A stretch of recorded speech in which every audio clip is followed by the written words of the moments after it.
오늘도 이 시간 그리스도를 본받아라고 하는 제목으로 말씀을 들을 때 하나님의 깨닫게 하시는 지혜와 그 큰 은혜가 있기를 바랍니다. 우리가 신앙생활하기 위해서 교회에 모인 거지요. 신앙생활 할 때 어려운 점들이 있어요. 신앙생활 초반에 가장 어려운 게 뭐냐면 예배 참석이에요. 마음껏 시간을 막 사용하다가 주일 성수를 하고 각종 예배를 참석하는 것 자체가 어렵지요. 특별히 한국 교회는 예배가 횟수가 많기 때문에 이 부분이 되게 어려워요. 그러다가 이제 신앙이 점점 들어가고 말씀을 깨닫고 습관적인 신앙생활이 아닌 참된 신앙생활을 하려고 하면 그동안 어렵게 느껴졌던 예배 생활은 그다지 문제가 되지 않아요. 근데 그것과는 비교가 되지 않는 더 큰 부담이 우리에게 찾아오는데 그게 바로 하나님의 말씀대로 살아야 한다는 부담감이에요.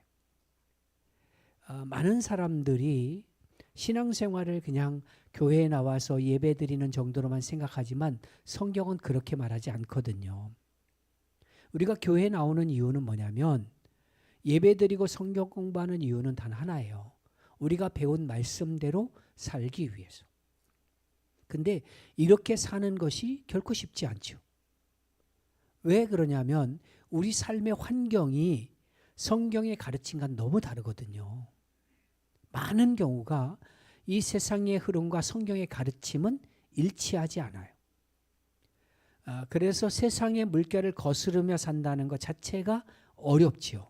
오죽하면 바울이 이걸 산제사라고 표현까지 했겠어요. 제사, 구약시대의 제사는 죽여서 드리는 거잖아요. 그럼 결국은 내가 죽는 고통을 해야만 이 물결을 거슬러 수 있다는 거거든요.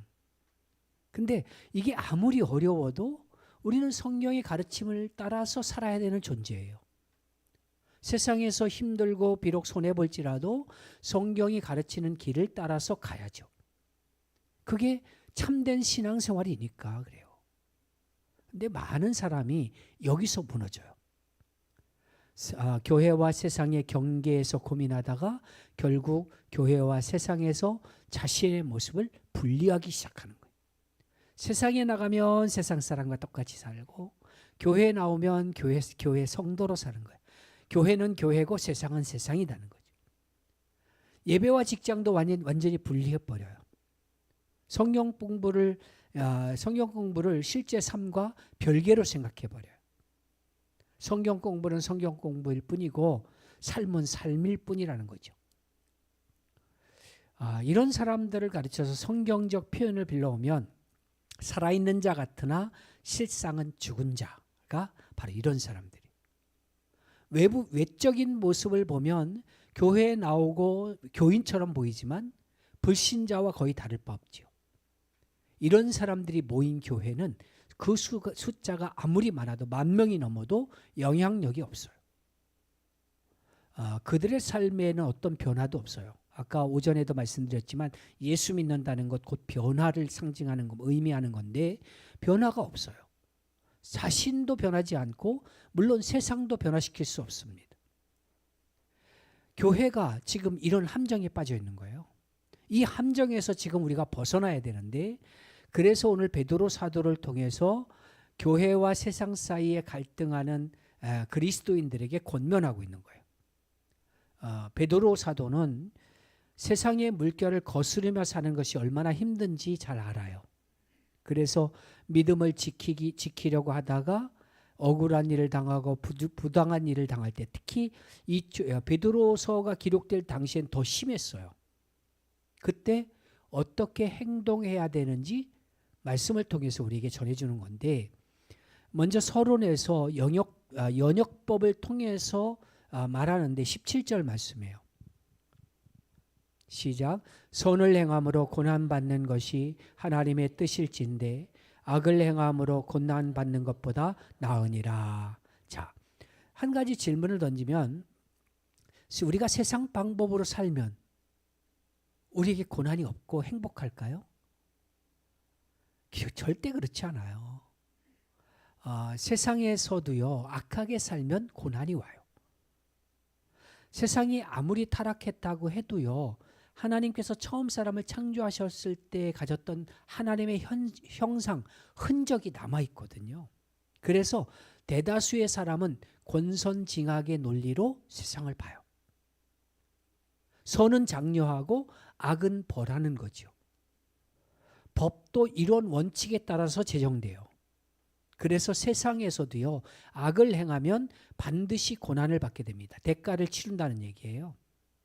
자, 그러면 선을 행해도 고난받고 악을 행해도 고난받는다면 우리는 그럼 어떻게 해야 될까? 베드로 사도가 얘기하는 거는 그렇다면 선을 행하는 것이 100번 낫지 않겠냐, 이 얘기를 하는 거예요. 특별히 선을 행함으로 고난받는 것이 하나님의 뜻이다라고까지 말해요. 고난이 올 때 그리스도인이 선을 행하는 것을 포기하지 않는 이유는 뭐냐면 그게 하나님의 뜻이기 때문에. 그리고 또 하나 포기할 수 없는 게 거기에는 반드시 하나님의 보상이 있기 때문에 그래요. 성경은 우리가 고난 가운데서도 선을 행하면 하나님께서 그걸 보고 언젠가 우리에게 보상하신다는 거예요. 중요한 거는 우리가 이 진리를 믿느냐라고 하는 거겠죠. 고난 가운데 우리가 이제 믿음을 방해하는 것들과 맞서 싸우며 거슬러 올라가 이기는 삶을 살고자 할 때 고난이 올 수밖에 없는데, 그 고난 가운데서 이제 선을 행한다면 하나님의 보상이 나한테 있을 거야라고 하는 믿음, 확실한 소망과 믿음이 있는가, 이게 가장 큰 문제예요. 베드로가 이런 깊은 질문에 대한 답을 하는데 아주 간단해요. 앞서 살았던 한 사람을 소개하면서 답을 하고 있어요. 그분이 누구냐? 우리가 믿는 예수 그리스도예요. 18절부터 22절까지는 이 성경 중에서 해석이 가장 어려운 부분에 속하는 구절입니다. 그래서 이 부분은 말씀을 쭉 이어가기 전에 좀 이렇게 하나하나 좀 설명할 필요가 있을 것 같아요. 19절 말씀 볼까요? 시작. 그가 또한 영으로 가서 옥에 있는 영들에게 선포하시느니라. 자, 이게 참 해석의 논란거리였거든요. 어떤 사람은 이 말씀을 근거로 해서 주님이 죽으신 후 부활하시기까지 3일 동안 무덤에 있을 때 영으로, 영으로 다시 말해서 지옥에 가서 그 영혼들에게 전도하셨고 그들을 구원하기 위해서 마지막 복음을 선포하셨다, 이렇게 주장해요. 이게 한국 교회에 많이 지배되고 있는 이야기들이에요. 그런데 이 주장을 우리가 받아들이기 어려운 이유 중에 하나는 뭐냐면, 이 주장을 우리가 그대로 받아들이면 구원 얻을 기회가 이 땅이 아닌 곳에 또 있다는 거거든요. 굳이 우리가 이 땅에 살면서 복음을 안 받아들여도 나중에 주님이 다시 오셔서 복음을 전하면 그때 믿으면 되겠다, 이런 생각이 들게 한다는 거예요. 성경의 전체적인 가르침과 위배되는 해석이거든요. 그래서 이 해석은 잘못된 해석이다. 우리가 성경을 제대로 알면 이런 주장을 납득하기 어렵습니다. 본문에는 아주 분명한 한 가지 사실은 있어요. 주님이 육체로 죽임을 당하셨지만 그 영은 살아서 부활하시기 전에 지옥을 방문하셨다는 사실은 분명합니다. 그러니까 무덤에 있을 때 3일 동안, 3일 있었잖아요. 그 기간 동안에 지옥에 방문하셨다는 거예요. 그리고 옥에 있는 영들에게 선포하셨대요. 근데 여기서 논쟁의 핵심은 뭐냐면 지옥에 있는 그 영들은 도대체 누구고, 주님은 그 옥에 있는 영들에게 무엇을 선포하셨는가라고 하는 거거든요.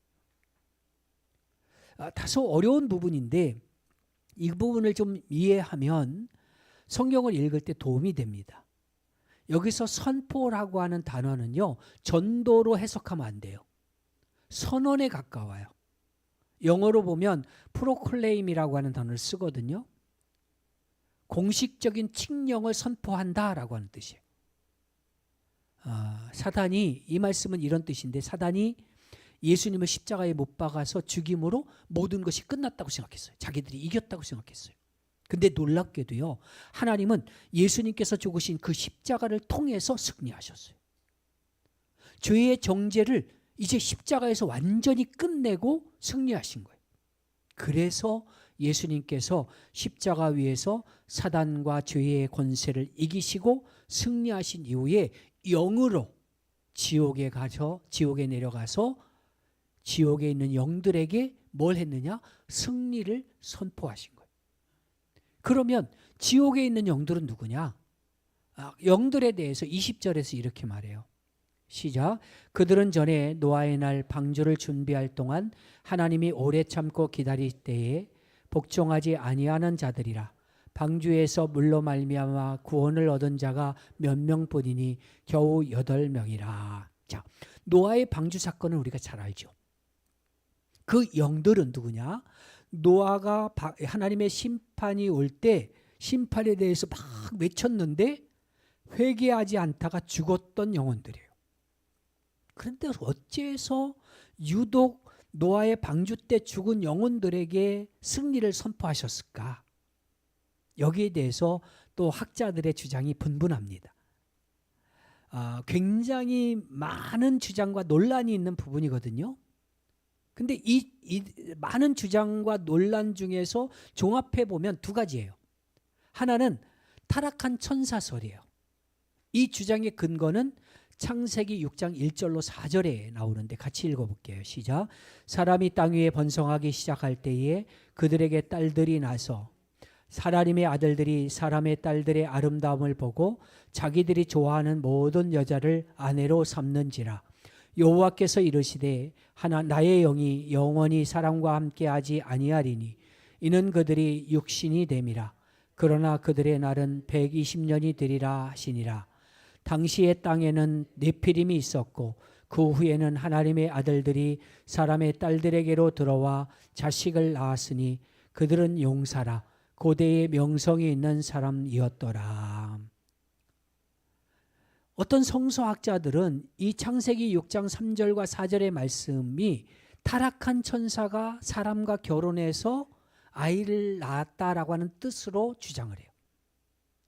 무엇을 근거로 해서 이런 해석을 하느냐면 베드로의 말 때문에 그래요. 베드로후서 2장 4절과 5절이에요. 시작. 하나님이 범죄한 천사들을 용서하지 아니하시고 지옥에 던져 어두운 구덩이에 두어 심판 때까지 지키게 하셨으며 옛사람을 용서하지 아니하시고 오직 의를 전파하는 노아와 그 7 식구를 보존하시고 경건하지 아니한 자들의 세상에 홍수를 내리셨으며. 자, 베드로가 타락한 천사들을 옥에 가둔 일을 노아의 홍수 사건과 연관시켜요. 그래서 성서학자들 일부지요 이런 주장을 하는 거예요. 하나님을 대적한 천사들이 홍수 이전에 땅에 내려와서 사람들을 타락하게 했다, 이런 주장이에요. 심지어는 사람과 동거해서 자녀를 낳았다는 거죠. 악을 저질렀대요. 근데 이 주장에는요 오류가 있어요. 남자와 여자, 즉 사람을 통해서 출생하지 않은 사람이 예수님뿐만 아니라 또 있다는 주장이 나올 수밖에 없는 거거든요. 천사를 통해서 낳았다면 그런 거예요. 이게 굉장히 상당히 문제 있는 해석이거든요. 그리고 그 타락한 천사들을 마지막 심판 때까지 옥에 가두어 놓으셨는데 주님이 십자가에서 원수의 머리를 부수신 이후에 그들에게 찾아가 승리를 선포하셨다는 거예요. 이게 굉장히 매혹적인 주장인데 이게 영적으로 해석하려고 할 때 이런 해석들이 나오기도 하죠. 근데 이 주장에 반대하는 사람들이 있어요. 저도 물론 반대하는데 그러면 이 영들이 도대체 누구냐? 이 영들에 대한 다른 해석은요. 이들이 홍수 이전에 타락한 영혼들이다, 이렇게 봐요. 홍수 이전에 멸망한 모든 영혼들, 하나님을 모르고 타락한 삶을 살았던 사람들. 그러면 왜 유독 이 사람들에게 찾아가셔서 승리를 예수님이 선포하셨을까? 그 이유는 뭐냐면 모든 사람을 홍수로 멸망하게 하실 정도로 그때 사람들이 아주 악했다는 거예요. 제일 악했을 때요. 제2의 창조를 하실 만큼 완전히 쓸어버리고 다시 시작할 만큼 정말 극도로 악했을 때예요. 사실 노아의 홍수 사건은 인류 역사를 통틀어서 매우 놀라운, 굉장히 놀라운 사건이거든요. 노아의 8 식구만 빼고 이 땅의 모든 사람이 다 멸망당했어요. 자, 그리고 이 부분에 또 다른 해석이 있는데, 노아의 홍수 때 죽어서 지금은 옥에 있는 영들에게, 지옥에 있는 영들에게 주님께서 내려가서 승리를 선포하셨다는 건데, 이 해석은 그렇게 특별하게 보이지는 않지만 문맥적으로 보면 가장 타당한 해석이에요. 지금까지 말씀드렸던 해석보다 가장 적절한 해석이라고 보여지는데, 노아의 홍수 때 죽었던 모든 영혼들이라고 우리가 해석을 한다면 창세기 6장에 나타난 하나님의 아들들은 과연 누굴까? 청년들이 이런 질문 많이 하거든요. 사람의 딸들과 결혼한 이 하나님의 아들이 누구냐? 이들은 경건한 삶으로 살았던 셋의 후손들이라는 거예요. 그러니까 여러분들은 하나님의 사람이잖아요. 그러니까 하나님의 사람이라고 했을 때 세상 사람과 구별된 존재로서 셋의 후손들을 얘기하는 거예요. 그들이 하나님을 떠나서 믿지 않는 자들의 자녀들과 결혼해서 이 세상의 악이 창궐하게 됐다는 거예요. 마치 이스라엘 백성들이 출애굽한 이후에 절대 가나안 땅에 있는 족속들을 거두지 마라, 살려두지 마라, 진멸하라 그랬는데, 그들을 살려두고 그들과 통혼하고 결혼함으로 인해서 결국 그 땅 가운데 악이 성행했던 것처럼 그 결과가 뭐냐면 남북 이스라엘이 다 멸망하는 거잖아요. 아합 왕이 왜 그렇게 악한 길을 갔냐면 이세벨이라고 하는 우상 숭배자의 딸과 결혼했기 때문에 더 악해진 거거든요. 이런 결과 셋의 후손들이 하나님을 떠나서 믿지 않는 세상의 악한 사람들과 세상 사람들과, 그러니까 하나님의 나라와 세상 나라가 창세기부터 계속해서 공존해요. 막 세상 나라가 바벨탑을 중심으로 해서 왕성해 가는 걸 보고 하나님께서 안 되겠다 싶어서 하나님의 나라를 세워야겠다 작정하시고 아브라함이라는 사람을 선택하시는 거예요. 쭉 계속해서 의인의 가족들을 명맥을 유지해 오면서 아브라함까지 오는 거거든요. 결국 하나님이 노아의 홍수로 말미암아 그 악해진 사람들을 심판하신 거예요. 예수님은 십자가 위에서 육체로는 죽임을 당하셨지만 영은 살아서 지옥에 가심으로 인해서 그곳에 있는 영들에게 승리를 선포하셨다는 거예요. 전도한 게 아니라 승리를 선포하셨다는 거예요. 이 한 구절의 해석이 어려워서 이 단락이 굉장히 어려워 보이고 막 섞여 있기 때문에 어려운데, 사실 전체적인 문맥으로 보는 게 제일 좋아요. 이 부분에서 우리에게 주는 메시지는 아주 간단해요. 성경을 읽을 때 한 구절 한 구절에 매이다 보면 전체를 볼 수 없을 때가 있거든요. 다시 핵심 문맥으로 돌아가서 보면 베드로는요, 우리에게 세상의 흐름을 따르지 않고 믿음으로 선을 행하며 승리할 수 있는 방법을 얘기하는데, 승리의 방법이 뭐냐면 선을 행하는 거예요. 불의한 세상에서 고난을 당할지라도 선을 행하라는 거예요. 어떻게 해요? 그 이유와 방법을 예수님의 삶에서 찾는 거예요. 예수님의 삶 전체를 그래서 베드로 사도는 두 구절로 요약을 합니다. 중요한 거는 이 전체 읽으면서 지금까지 말씀드린 거는 중요한 건 아니고요. 각 의견들을 말씀드린 거고, 제가 해석한 것도 정확하다 이렇게 말씀드리기는 어렵고요. 중요한 건 다음에 두 구절인데 먼저 본문 18절이에요. 시작. 그리스도께서도 단번에 죄를 위하여 죽으사 의인으로서 불의한 자를 대신하셨으니 이는 우리를 하나님 앞으로 인도하려 하심이라. 육체로는 죽임을 당하시고 영으로는 살리심을 받으셨으니. 자, 여기서 죽으사라고 하는 단어는요, 어떤 사본에 보면 고난을 받으사라고 표현되어 있어요. 그리스도께서 고난 받으심으로 우리가 하나님 앞에 설 수 있게 됐다는 거예요.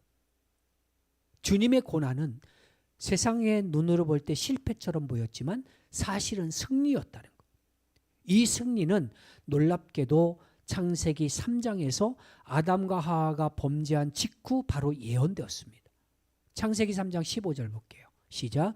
내가 너로 여자와 원수가 되게 하고 내 후손도 여자의 후손과 원수가 되게 하리니 여자의 후손은 내 머리를 상하게 할 것이요 너는 그의 발꿈치를 상하게 할 것이리라 하시고. 자, 여기서 여자의 후손은 복수로 쓰여지지 않아요. 단수로 쓰인 거예요. 단 한 사람이란 뜻이에요. 여러 사람이 아니에요. 세상에는 네 종류의 사람이 있다고 하는데, 첫째는 남자와 여자를 통해서 태어난 우리. 둘째는 남자와 여자를 통하지 않고 이 세상에 나왔던 누구? 아담. 그리고 세 번째는 여자의 몸을 빌리지 않고 남자의 몸을 빌려서 태어난 사람 하와. 그리고 마지막으로 남자의 몸을 빌리지 않고 여자의 몸만 빌려서 이 땅에 태어난 분 예수님. 예수님, 여자의 후손이 누구냐? 바로 예수님이에요. 뱀의 머리를 상하게 할 것이고 뱀은 그분의 발꿈치를 상하게 할 거다 그랬어요. 사단은 예수님을 십자가에 못 박지요. 그 일로 인해서 사단은 자기들이 승리한 줄 알았지만 그거는 예수님의 발꿈치를 깨문 것 정도예요. 하나님은 예수님의 그 십자가 사건으로 사단의 머리를 부수신 거예요. 사단의 무기가 뭐예요? 죄와 죄에 대한 정죄. 이게 사단의 무기예요. 너 잘못했잖아. 너 잘못한 거 맞잖아. 그럼 너까지 뭐 하겠어? 이 소리가 사단의 무기라는 거예요. 근데 예수님께서 십자가 위에서 우리의 모든 죄를 다 담당하시고 다 이루었다 외치셨어요. 죄와 죄의 권세 그리고 죄의 정죄를 십자가에서 전부 해결하신 거예요. 그래서 예수님이 지옥에서 이 승리의 소식을 사단의 유혹에 빠져 범죄했던 영들에게 선언하신 거예요. 한마디로 주님은 고난을 통해서 승리하신 거죠. 이게 베드로가 말하려고 하는 내용이에요. 주님이 고난을 통해서 우리가 얻게 된 것, 그건 우리의 구원만이 아니에요. 본문 22절 볼게요. 시작. 그는 하늘에 오르사 하나님 우편에 계시니 천사들과 권세들과 능력들이 그에게 복종하느니라. 자, 여기서 천사, 권세, 능력은요 다 영계에 있는 인격체를 말해요. 주님은 고난을 통해서 이 세상 모든 인격체의 통치자가 되신 거예요. 오늘 본문의 요지는 그거예요. 주님이 고난을 통해서 승리하셨다는 거예요. 그러니까 너희도 승리할 수 있다는 거예요. 예수 믿는 것 때문에 어렵냐? 예수 믿는 것이 고통스러워 고난이냐? 근데 너희는 그것을 주님이 그렇게 승리하셨듯이 우리도 승리할 수 있다. 이걸 얘기하고 싶은 거예요. 그래서 우리가 어떻게 살아야 되느냐? 이걸 말하기 위해서 지금까지 얘기한 거예요. 핵심은 21절이에요. 보겠습니다. 시작. 물은 예수 그리스도께서 부활하심으로 말미암아 이제 너희를 구원하는 편이 곧 세례라. 이는 육체의 더러운 것을 제하여 버림이 아니요 하나님을 향한 선한 양심의 간구니라. 이 구절도 약간 어렵게 느껴지는데요. 사실 이렇게 어렵지 않아요. 베드로는 구원받은 자들의 세례에 대해서 이야기하면서 그들이 사용한 물을 노아의 홍수 때의 물과 비교시켜요. 그러면 노아 홍수 때의 물과 우리가 세례받을 때 사용하는 물의 차이점이 뭘까? 또 일치점이 뭘까? 노아 홍수 때의 물은요, 죄로 가득한 인류를 심판했어요. 죽였어요. 다 없이 했어요. 그리고 하나님은 노아와 그 가족을 이 악한 세상에서 구원해내시고 새로운 삶을 살게 하셨어요. 그러면 우리가 세례받을 때 사용하는 물은 뭐냐? 정식적인 세례는 침례죠. 물속에 완전히 머리까지 집어넣다가 빼내는 거예요. 그래서 이스라엘에 가면 요단강가에 가면 세례 베푸는 장면들이 많이 있고요. 우리는 약식이라 그래서 물을 3번 머리에 뿌리면서 그걸 이제 대신 표현하고 있는데, 우리가 세례 받을 때 사용하는 물은 뭐냐면 우리가 그 물에 들어갈 때 나는 죽었다는 거예요. 세례를 받았다는 얘기는 내 옛사람이 완전히 죽었다는 것을 의미해요. 그러면 물에 들어갔다 다시 나온다는 것은 새로 살아났다는 것을 뜻해요. 노아의 8 식구가 새 삶을 시작한 것처럼 세례를 받을 때의 그 물이 우리에게 주는 의미는 뭐냐면 우리가 주님과 함께 이제 새로운 삶을 시작했다는 거거든요. 이게 바로 세례의 의미예요. 세례는 구원에 대한 우리의 반응을 보여주는 거예요. 세례는 그리스도와 함께 연합했다는 헌신을 대중 앞에서 고백하는 현장. 주님이 뭐라고 해요? 악을 선으로 이기고 사셨다고 성경이 증언하잖아요. 우리는 구원을 받았고 그 구원을 간증하기 위해서 세례를 받는 거예요. 세례는 의식이 아닙니다. 우리의 고백이고 헌신의 표시가 세례예요. 나도 이제부터 그리스도를 본받아 주님의 손으로 악을 이기고 사신 것처럼 이 세상과 타협하지 않고 선으로 악을 이기며 살겠습니다. 내가 어떤 고난이 오더라도 선을 포기하지 않겠습니다 라고 하는 거예요. 그런 결단과 고백이에요. 결혼한 사람들이 삶이 힘들 때 때때로 결혼식 사진을 꺼내보잖아요. 사실 결혼식을 치르지 않아도 혼인신고를 같이 하고 살면 돼요. 그럼에도 불구하고 굳이 사람들이 결혼식을 하는 이유가 뭐예요? 결혼식의 의미는요, 헌신과 서약에 있거든요. 결혼식이 중요한 이유는 처음에 결심이 흔들릴 수 있으니까 친지들과 사람들 그리고 친구들 앞에서 서로 부부가 되어 살겠다라고 하는 헌신의 표현이에요. 이게 바로 세례의 의미라는 거예요. 세례 자체에 어떤 능력이 있는 게 아니에요. 세례는 주님, 제가 주님과 함께 장사되어 옛사람은 죽고 주님과 함께 부활했습니다. 이제부터 주님의 뒤를 따라 선을 행하고 고난을 받을지라도 세상과 타협하지 않고 세상의 물결을 거스르며 살겠습니다. 이런 헌신의 결단, 그게 세례예요. 선택은 우리의 몫이에요. 우리는 성경으로 주님의 삶을 봤습니다. 성경으로 이미 다 알아요. 베드로가 말하는 주님의 삶은 아주 간단해요. 그분은 고난을 통해서 우리를 구원하시고 악한 자들에게 승리를 선포하셨고 온 세상의 통치자가 되셨어요. 교회와 세상을 따로 분리해서 세상에서는 아예 주님을 잊고 이중적인 삶을 사느냐, 아니면 고난을 당하면서도 손해를 보더라도 하나님의 말씀을 따라 살겠느냐, 그 선택은 우리의 몫이 된 거예요. 우리가 주님의 뒤를 따라가는 그 길은 쉽지 않은 길이에요. 고난을 받고 내가 뭔가를 포기하지 않으면 갈 수 없는 길이에요. 예배만 해도 내가 포기해야 될 게 너무 많아요. 사실 이렇게 예배 시간을 안 하고 내 개인적인 거를 보내면 훨씬 더 좋은 시간 많이 보낼 수 있을 것 같아요. 그죠? 아주 중간에 껴있고 막 이런 것들도 참 불편하고, 주일이라고 하는 이 하루를 전체를 이렇게 딱 보내는 게 쉽지 않은 시간이에요. 포기하지 않으면 절대 할 수 없는 거예요. 더불어서 그리스도를 따라가는 삶은 포기하지 않으면, 내 것을 포기하지 않으면 절대로 따라갈 수 없어요. 선을 악으로 이기며 이제 선으로 악을 이기고 주님이 승리하셨던 것처럼 우리가 그렇게 살면 주님의 뒤를 따라가며 끝까지 선을 포기하지 않고, 선이란 뭐냐? 주님을 믿는 믿음인데 그 믿음을 포기하지 않고 살아가면 언젠가는 주님 앞에 서서 주님으로부터 상을 받고 승리하게 될 것이라고 하는 거예요.